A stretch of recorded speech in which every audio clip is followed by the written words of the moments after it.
Good evening and welcome to Scotland at 7. My name is Ben Francis, and tonight we're going to be joined by two guests, both former MSPs from the Scottish National Party, Maureen Watt and Linda Fabiani. So, hi.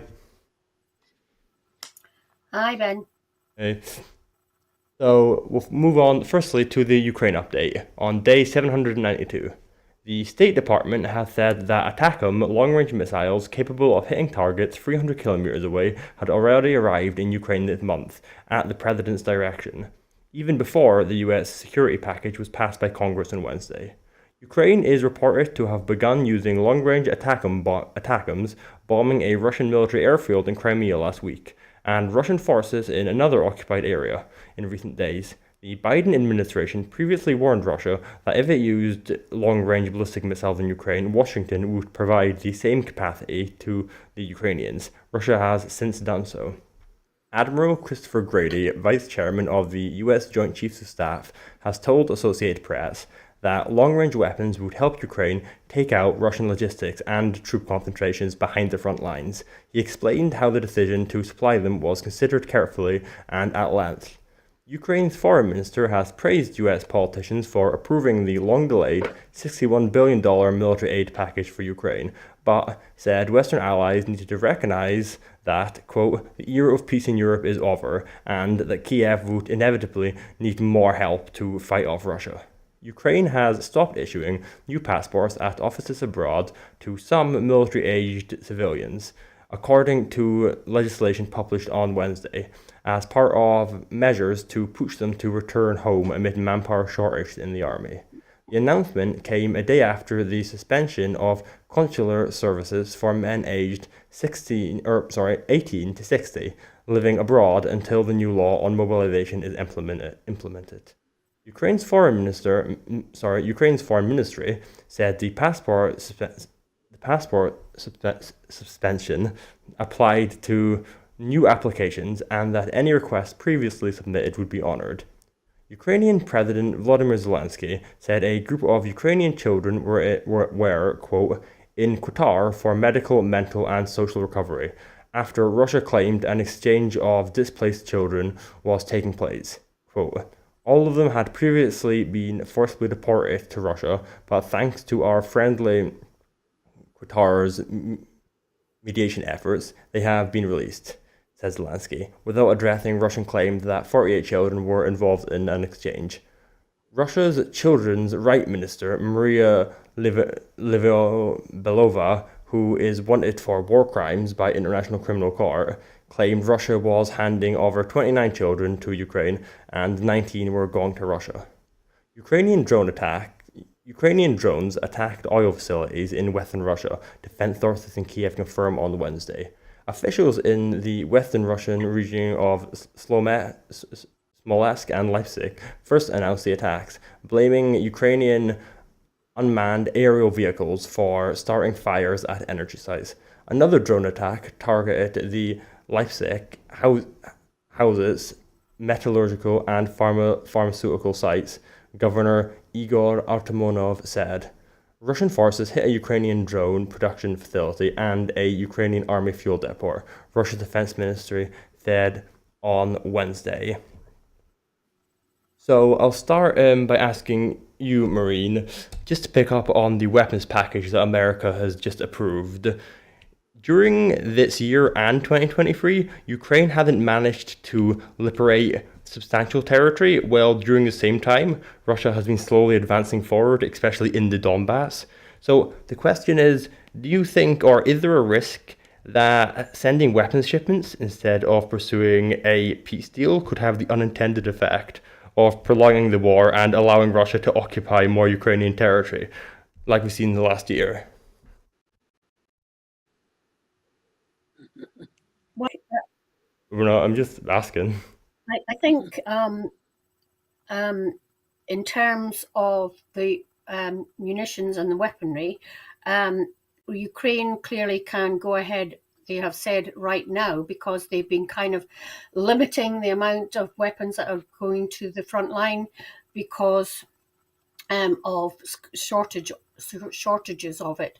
So I think that Ukraine will immediately start trying to regain the offensive, and that is all to the good, because Biden has said that the munitions, now that that deal has been passed, are pretty much on their way. So it'll be interesting to see what territory Ukraine can regain over the summer. It's interesting that they feel confident enough to target places on Russian soil.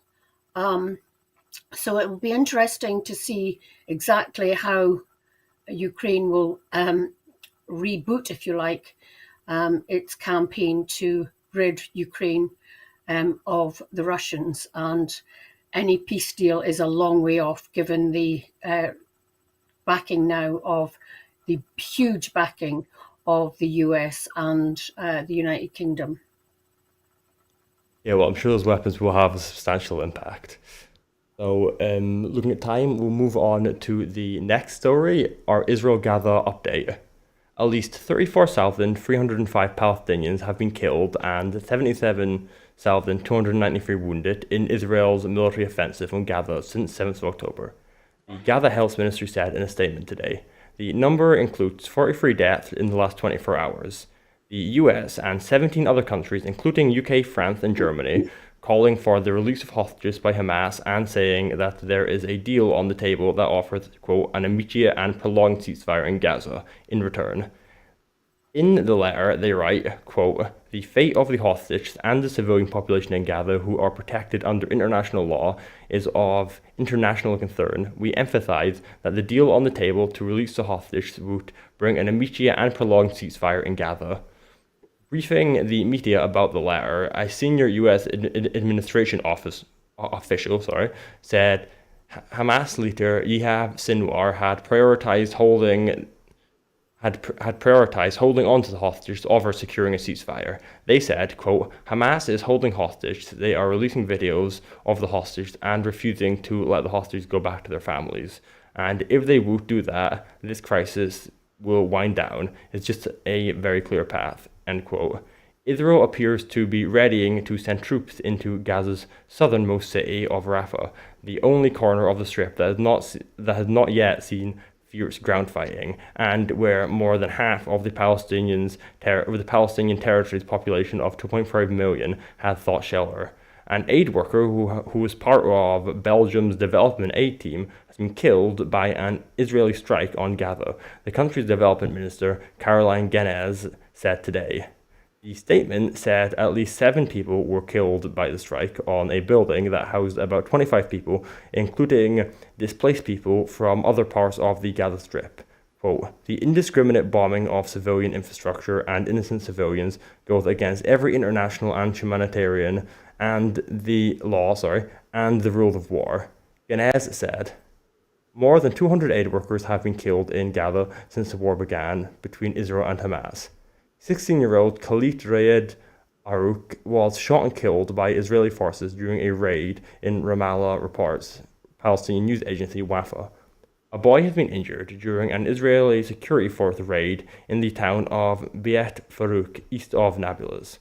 Both the US CENTCOM and the Greek Defense Ministry have reported that their forces have intercepted or shot down drones or missiles believed to have been fired at commercial vessels in the Red Sea.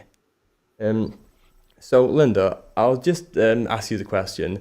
What do you think the UK's response should be if Israel does decide to go into Rafah? Well, I mean, I think the response should be what it should have been a long time ago, was to stop the arms sales.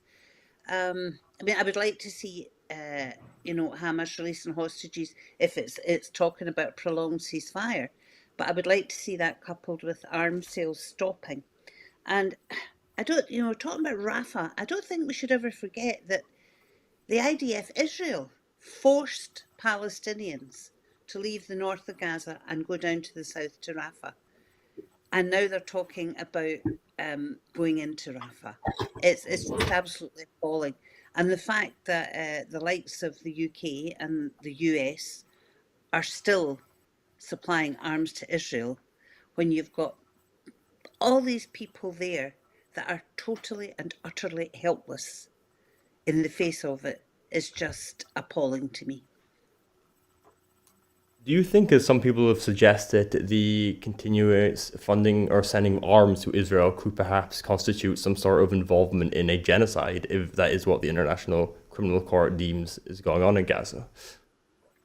Well, it would be interesting. I'm always interested in what the International Criminal Court has to say, and there's various things ongoing at the moment in that regard. But, you know, the current administration in Israel, Netanyahu and his government, they have no care for what anybody else says. And, when you listen to some of the rhetoric that they're using about the Palestinian people, it makes it very, very plain that they have no regard for anything else. The only way to stop this indiscriminate killing is to stop diplomatic relations and indeed arms sales to Israel. Okay, thank you for that. And now we'll move on to our first and main story of the night, the end of the Butte House Agreement. The Scottish government's formal cooperation agreement with the Scottish Green Party has ended, First Minister Hamza Youssef has confirmed. Mr. Youssef met Patrick Harvey and Lorna Slater this morning, and following a meeting of the Scottish Cabinet, the First Minister informed them formally of the end of the Butte House Agreement and their tenure as ministers with immediate effect.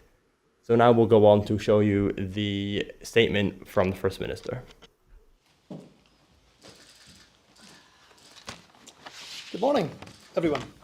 A little over 12 months ago, I took up residence in this house as First Minister of Scotland. Those present here this morning will have passed by the official portraits hanging on the wall of First Ministers, both past and indeed present. Those portraits, they chronicle the political journey that Scotland has been on over the last quarter of a century. Each of those First Ministers, in very different political climates, did what they thought was in the best interests of Scotland. They played the hand that circumstances had dealt them to the very best of their ability. On the day that Parliament nominated me to be First Minister, I set out how I intended to take Scotland forward. I said I wanted to ensure that every single family in Scotland has equality of opportunity, regardless of their background or where they live, to deliver focused and ambitious measures which protect our environment, which promote economic growth, improve people's well-being, and crucially reduce poverty. Fundamentally, I want to inspire confidence people across the land that the best way to achieve the strongest economy, the best public services, the healthiest and happiest population is by becoming an independent nation. Over the past year, I'm proud to have laid the foundations down of that vision. We are investing record amounts in our NHS, ensuring it can employ record numbers of staff, delivering the best performing A&E units in the UK. We are, of course, the only part of the UK to avoid pay-related strike action in our NHS. I've delivered the council tax freeze this year in every local authority, helping families where we can during a cost of living crisis.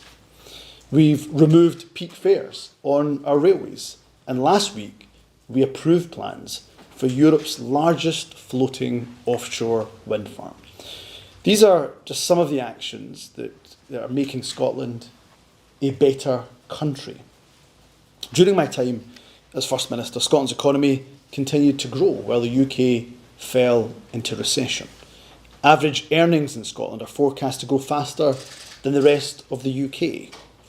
Attainment is at a record high. Record numbers of students from deprived areas are entering universities. We are estimated this year to lift 100,000 children out of poverty due to our actions as the Scottish Government.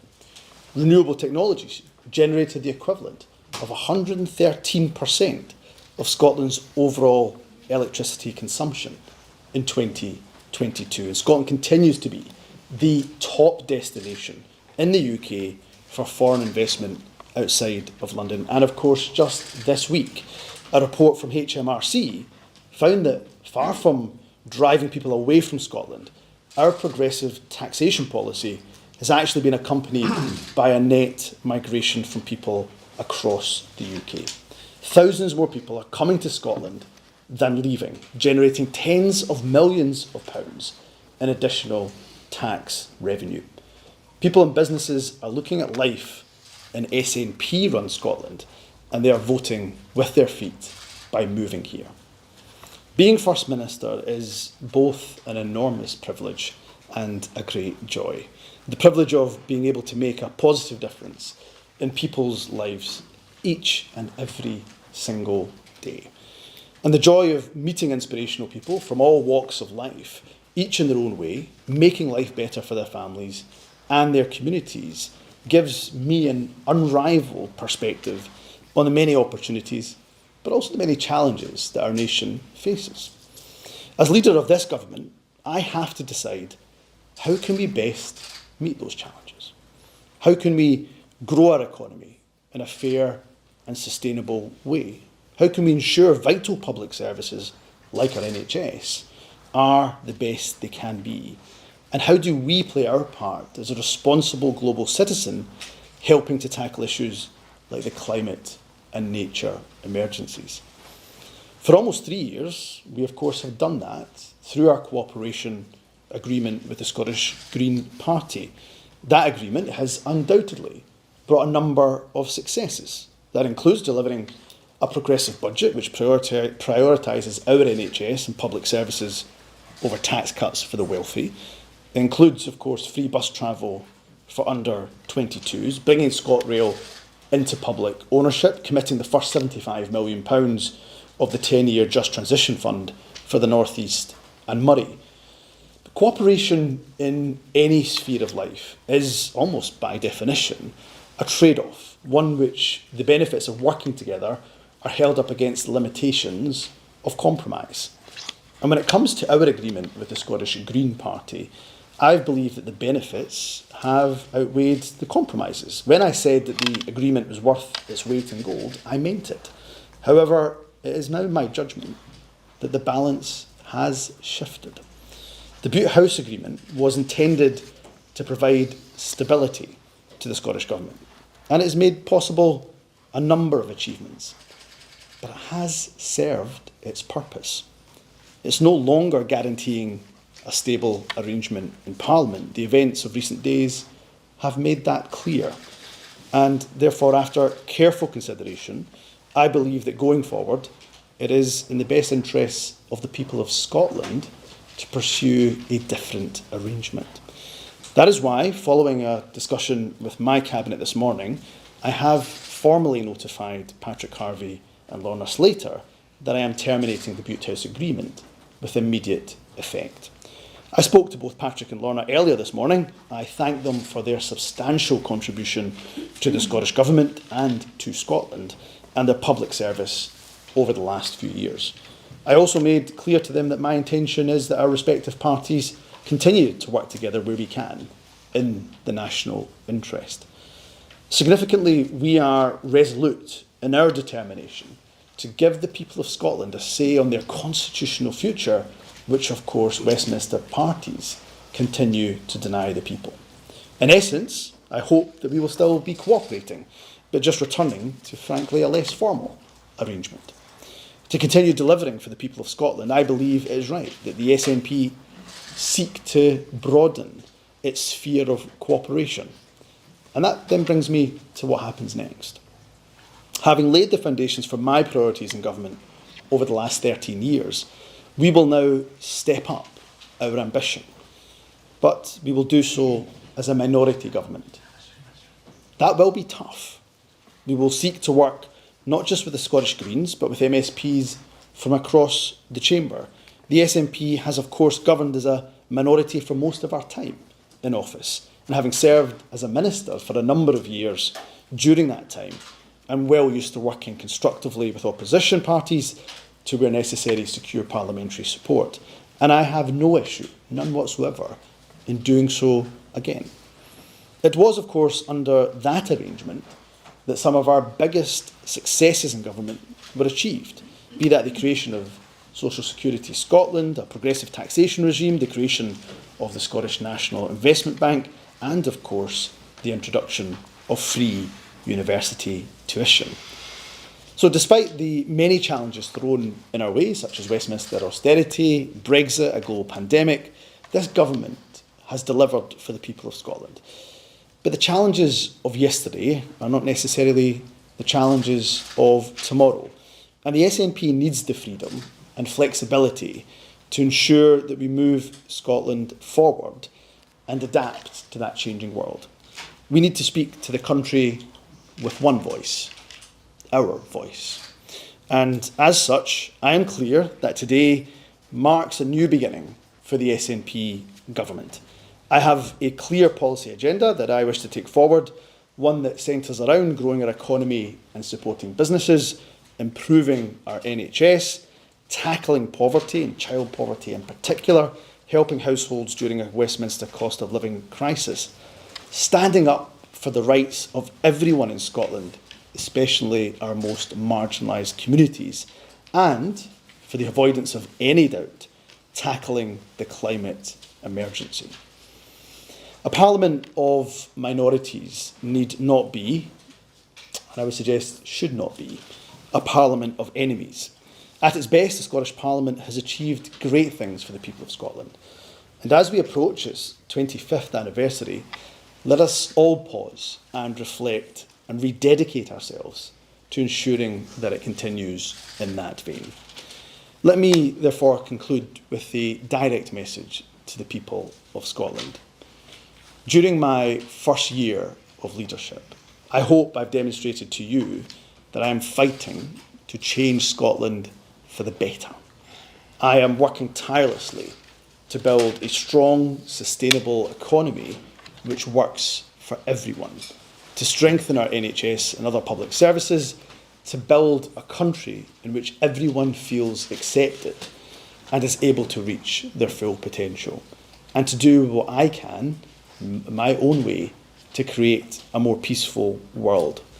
I joined the SNP because it's a party which, above all else, believes in Scotland.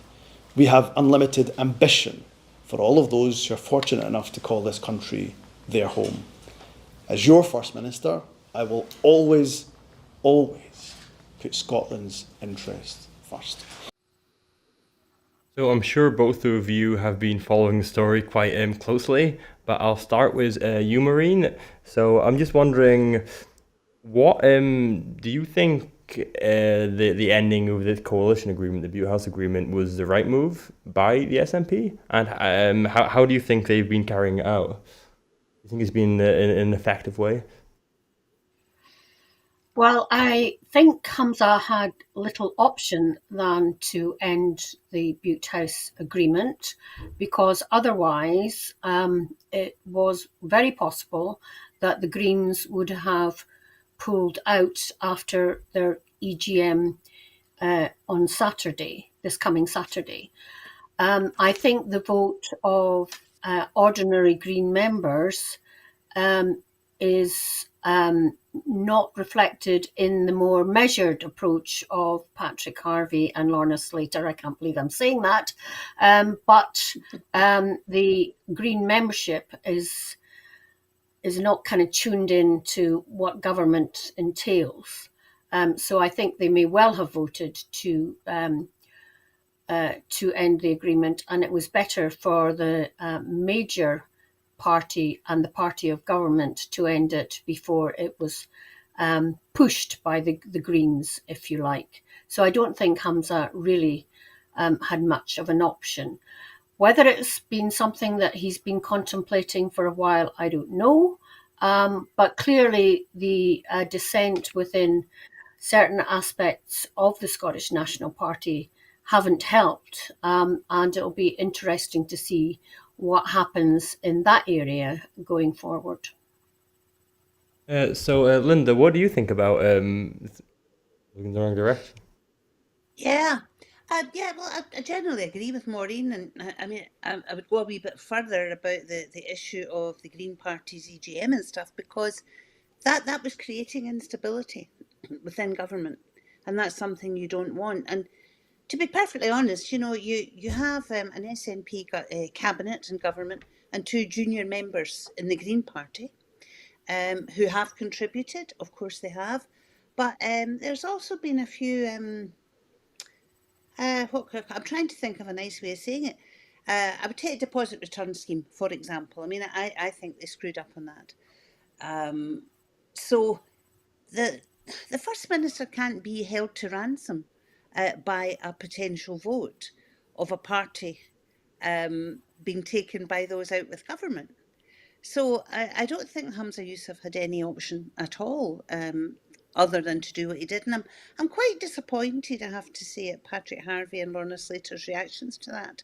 I think they have been fairly measured up till now within government, but surely they, particularly Patrick, as a seasoned politician, having been in Parliament for a long time, recognises governments, pragmatism that is required in governments, and above all, keeping a steady ship. And it's not a steady ship if you are reliant on votes at an EGM, which I imagine has been called by some disaffected members of the party. So he had no option whatsoever, and he did the right thing. He perhaps could have done it a wee bit quicker, but then there's an awful lot to weigh up, and he's obviously thought about it very carefully and discussed it quite rightly with his cabinet. Yeah. Do you think that the agreement in general, since the last Scottish election, has been a positive thing, or do you think it would have been better for a SNP minority government to have No, been I ruling? think it was a positive thing. I mean, you have two parties, or now three if you consider Ash Regan as well as the sole member of of Alba. But, at the 21 election, you end up with two parties who have a policy of independence for Scotland, of people in Scotland making the decisions that affect them. So, yes, I think it was the right thing to do. I would rather that the Greens had concentrated much more clearly on the implementation of what they were trusted with. I mentioned the deposit return scheme earlier, for example. But yes, I do think it was the right decision to take at the time. There have been moments over the last 3 years when I've thought, I'm not so sure about this anymore. But at the time, yes, I believe it was the right decision. Okay, well that takes us on to the next session we're going to talk about the Green Party in particular. So I'll just ask you, Maureen, like how do you think this will impact the Green Party specifically? Do you think it'll be beneficial for them to leave the agreement? No, I don't think so. I mean, you stand for election not just to get elected to a parliament, but to become the government. It's only when you're in government can you effect change and get your policies enacted. There's no other way. And, I agree with Linda when she said that the coalition with the Greens, the agreement with the Greens was a good thing. We must not forget that in 1999 to 2003, Labour and the Lib Dems were in coalition. So with a PR system of voting, it encourages parties to work together. And I think that was absolutely vital at the beginning of this current parliamentary session. So in terms of the Greens' future, I think it will be detrimental to them in the short term when they realise that their influence has waned. What it will do in electoral terms, I don't know. There may be some people who think that we need a stronger Green Party so that they're in a better position in the future. But I think in the short term, it is not beneficial to the Green Party. Yeah, that makes sense. What do you think, Linda? How do you think it'll affect the Green Party? Well, it'll very much depend what happens next with the Green Party. I mean, Patrick Harvey, they have co-leaders, but Patrick Harvey had very publicly said that if his own party voted to end the Butte House agreement, he would resign as co-leader. It'll be interesting to see what he decides to do now, because the bottom line is they've been sacked from government. They no longer have any influence. They are back in Parliament to being party of opposition, and from what I'm gathering at some of what's been said today and around about all this, they're going to be a party of protest. I'm quite shocked that they have so very quickly come out and said that they will vote against Hamza Yousaf in the confidence vote. I'm really quite surprised at that. I think it's a quick decision to have been taken. Have they really thought this through? Are they now going to be in a position of potentially being a party that has always said they believed in, well, not always, but has said for a long time that they believe in an independent Scotland, who are likely to bring down an independent government? They could do that and put a unionist in power. So I think we've got a bit to see yet about what happens for the fallout for the Green Party. I certainly don't think it's going to advantage them. There may be those in the Green Party who prefer to be a party of protest, who prefer to push for, let's face it, what sometimes are, in my view, unreasonable demands. Maybe that's what they want to be. But it would certainly seem like they don't understand what it means to be in government and to have to take very, very hard decisions. Yeah, it was certainly quite strange how quickly I was surprised how quickly the Greens said that they would vote against Hamza Yousaf. I did not expect that, being in coalition for so long. But that brings us to the next point to talk about. The Conservatives have put forward a vote on a motion of no confidence in the First Minister. So I'll just ask you, Maureen, do you think this will pass, the motion? How likely do you think it is that Hamza Yousaf will be removed as Leader of Parliament? It could pass, but obviously other parties have a chance to put in amendments to this motion, and I've no doubt they will. So it'll be interesting to see what other motions and amendments come forward. I mean, I heard Patrick Harvie kind of rowing back a bit this evening when he said that he will wait and see what these other motions are and amendments are. So it may not be a straight vote of no confidence in Hamza Yousaf, but clearly, to give him his due, Douglas Ross was on the ball today, immediately tabling a vote of no confidence, possibly thinking that it would go through. But I think the ramifications of that have not been thought through by any party in Parliament, and between now and next Wednesday or Thursday, whenever this vote is, I think there will be a lot of toing and froing and a lot of horse trading. Yeah, so do you think the Green Party might end up going back, or what Patrick Harvie has said about voting for? Do you think it's not for sure? No, I don't think it's going back is an option, but I think some nuance to the debate is possible. Okay, yeah. So I'm wondering, what do you think about it, Linda? What do you think is going to happen with that vote? Do you think it will result in Hamza Yousaf being removed, or do you think he can survive? Well, there's we're talking about Hamza Yousaf being removed. If it's a personal vote against Hamza Yousaf as First Minister, it's not about removing the government. Though there could be ramifications in that regard as well. So let's say that there is a vote that says the Parliament has no confidence in Hamza Yousaf. A lot of that will depend on Ash Regan of Alba as well, of course, who seems to have a pivotal vote here. What could happen then is Hamza Yousaf doesn't have to take the will of Parliament there.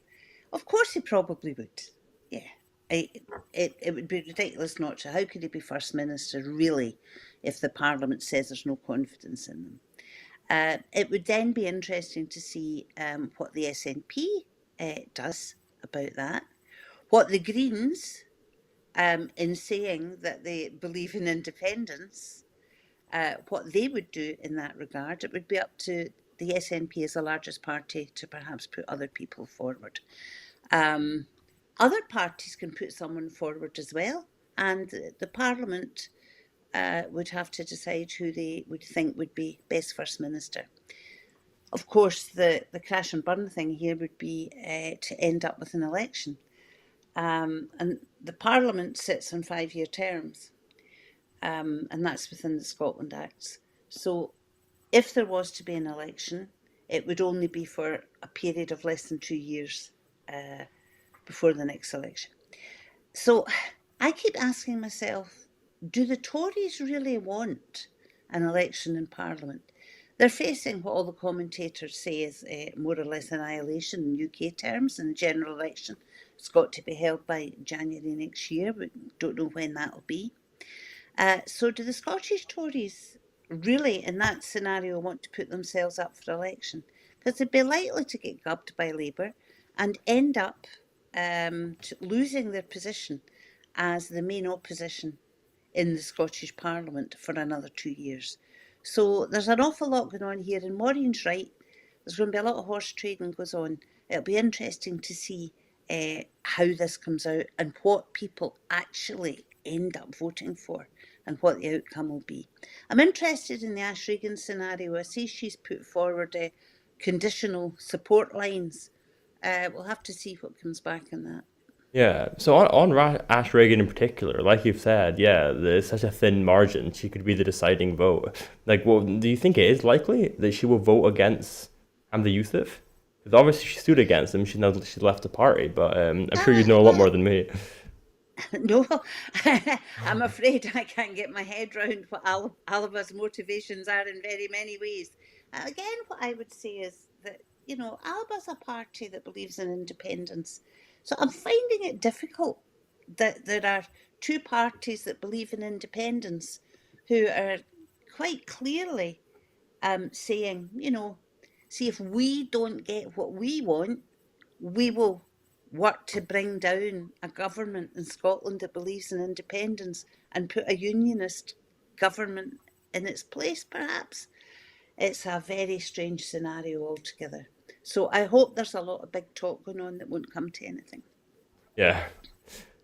And for the SNP in particular, Maureen, do you think that this could lead to a potential fracturing within the party, or do you think there's any chance of that? If, for example, Hamza Youssef is, voted out as leader, do you think this could expose splits between, the people who support more Kate Forbes, the more conservative wing of the party, and the more progressive wing?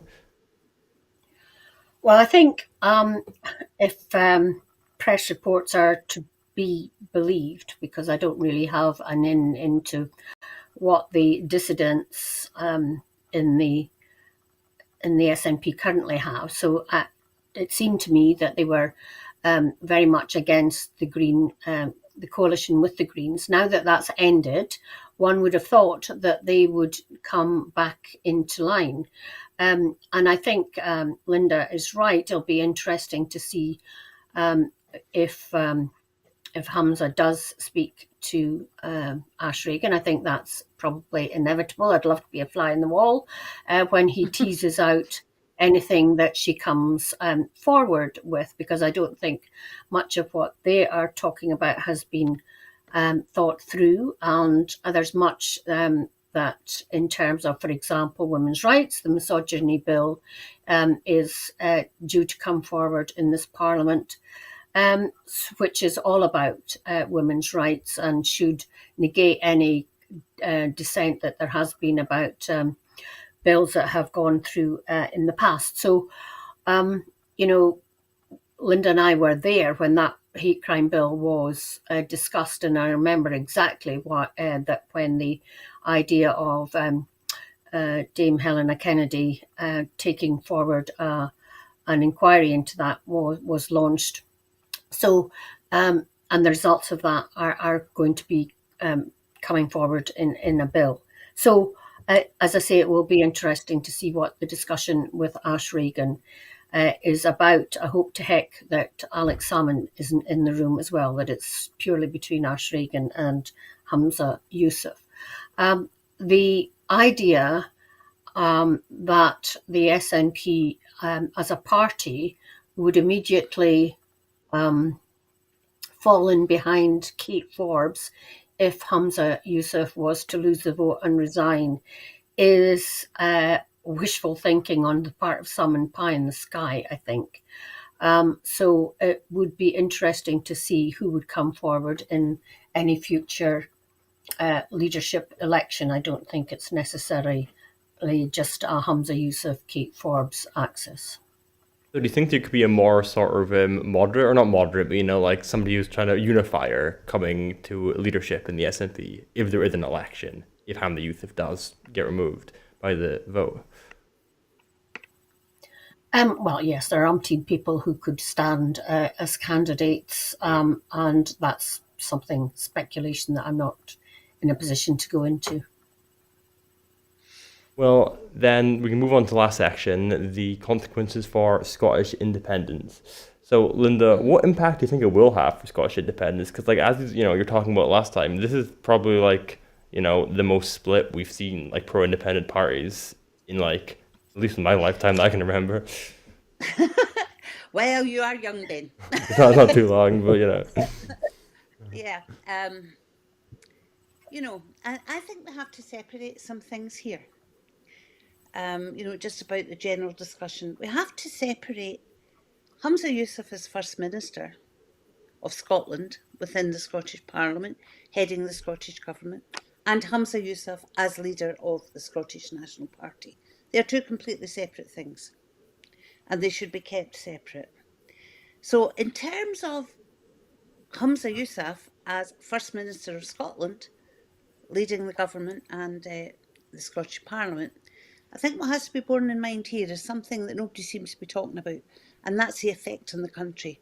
We're in a hard time just now, really hard time for an awful lot of people. And the kind of disruption that has been caused already, and that could result from a potential Scottish Parliament election, doesn't bear thinking about for me. I talked about stability earlier. We need stability. So let's start thinking about the effects of this on the country and on people in the country. That's the first thing. When it comes to leadership of the SNP, that's for the SNP to decide. It's nothing to do with Parliament at all. So, again, a separate issue. Now, I actually believe that those who truly believe in independence, whether they're in Parliament or out of it, will look at the bigger picture here.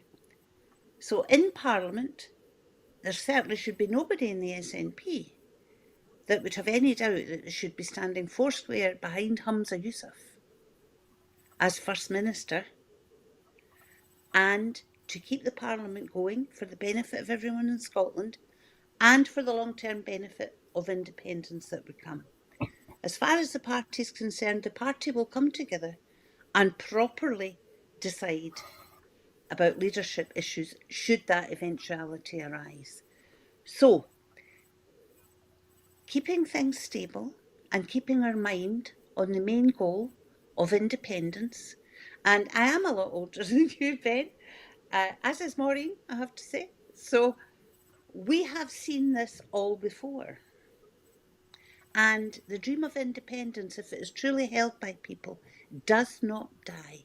It is there because we know that Scotland could be a much better country if it was an independence country, and that will be held on to. So, no, I don't think it will make the huge dent in independence aspirations that so many commentators like to say.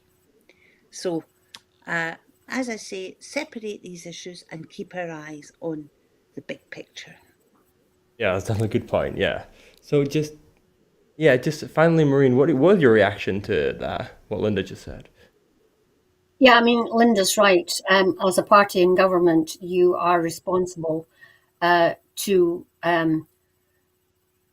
work for the betterment of Scotland and the people of Scotland. And as she said, we believe that independence is the best way to do it. And let's not forget, independence has been blown off course a bit by the failure of the Westminster parties, and I say parties, not just the government, to recognise the wishes of the people of Scotland in what they voted for at the last Scottish Parliament election and what the Scottish Parliament has passed in the way of votes in relation to Scottish independence. That's one thing. The second thing is that the unionist parties are not going to agree on a way forward, because clearly there's a Westminster general election on the horizon, and the Labour and Tories are at loggerheads over that. So they're not going to be seen to be in agreement in the Scottish Parliament. Neither of them are, and their leaders in Westminster are not going to allow that to happen.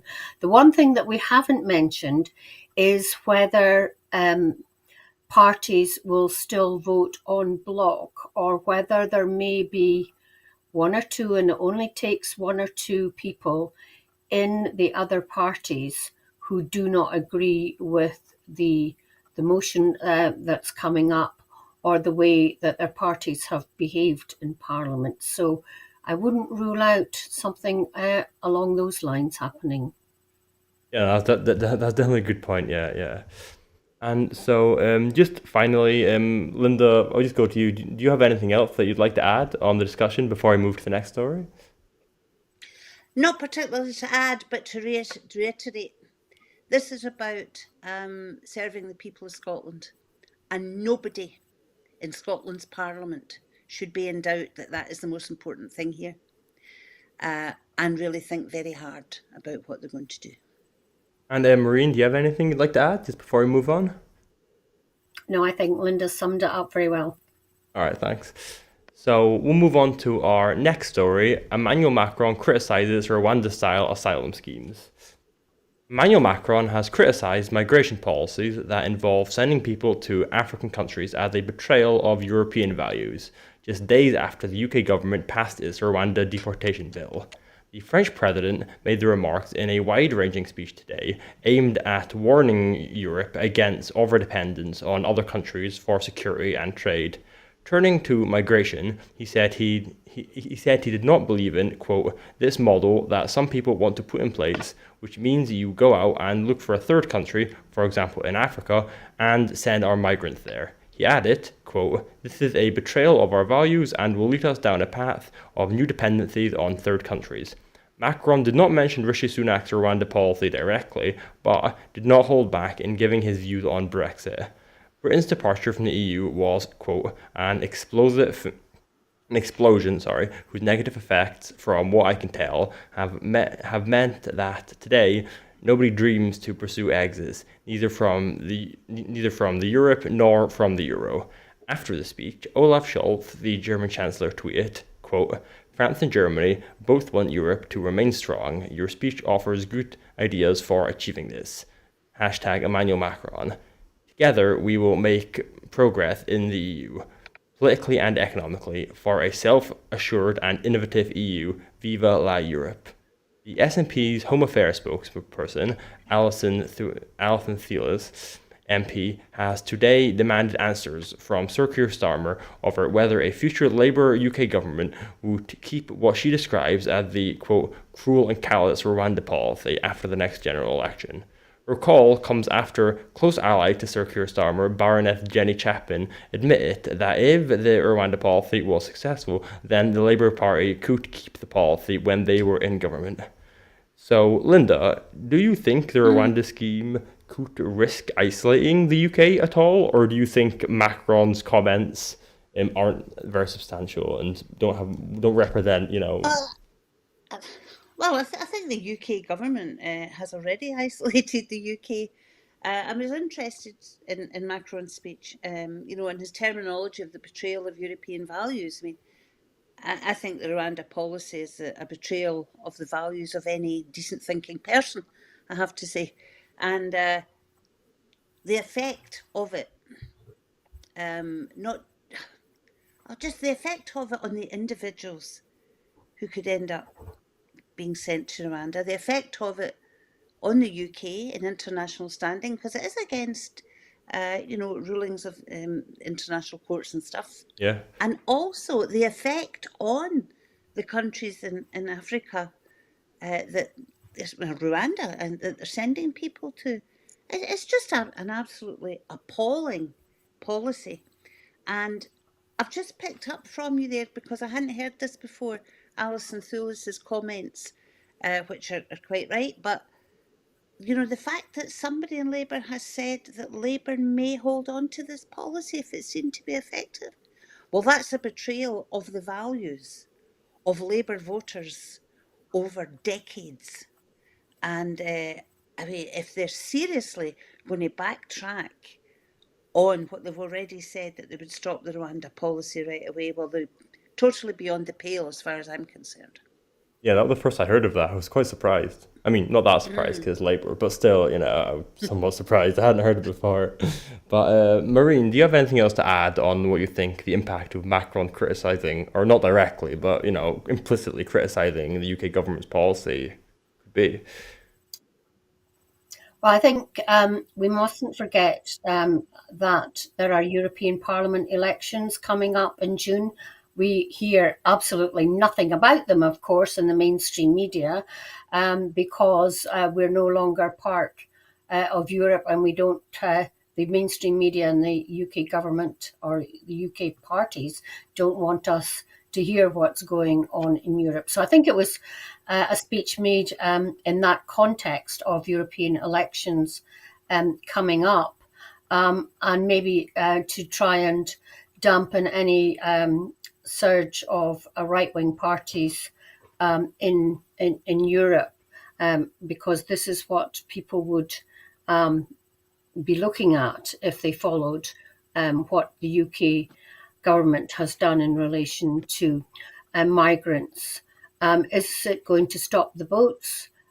Most people don't think that it is, or many commentators don't think that it is. So, is it just another failure of the UK government and Macron rubbing it in that Britain made the wrong choice leaving Europe? Yeah. Well, okay, on to our last story. The Scottish Parliament passes Children, Care and Justice Bill. MSPs have backed stage 3 of the Children's Care and Justice Bill, enshrining it in law age appropriate care and justice for vulnerable young people across the country. As part of a wider work to enable the United Nations Convention on the Rights of the Child in law and keep the promise, the bill contains a series of measures to improve children's experiences of the care and justice systems, whether victims, witnesses, or children who have caused harm.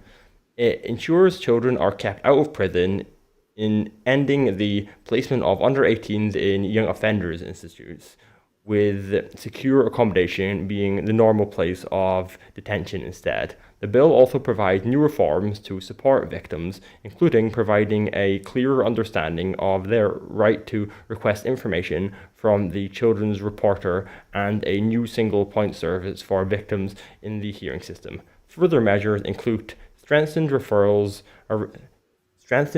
arrangements between courts and children's hearings, enhancements around secure and residential care, including secure transport, improved regulation for cross-border placements to ensure that these happen only in exceptional cases where a move is in the child's best interest, and enabling secure care to support a young person past their 18th birthday in appropriate circumstances.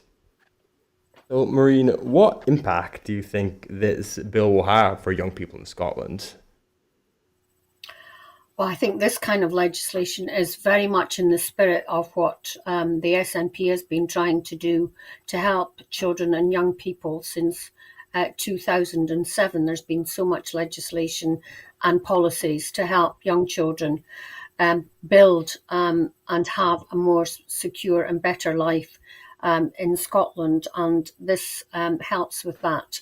I mean, if I focus in on one thing you mentioned, Ben, which was the cross-border placements, I remember having to allow these happened.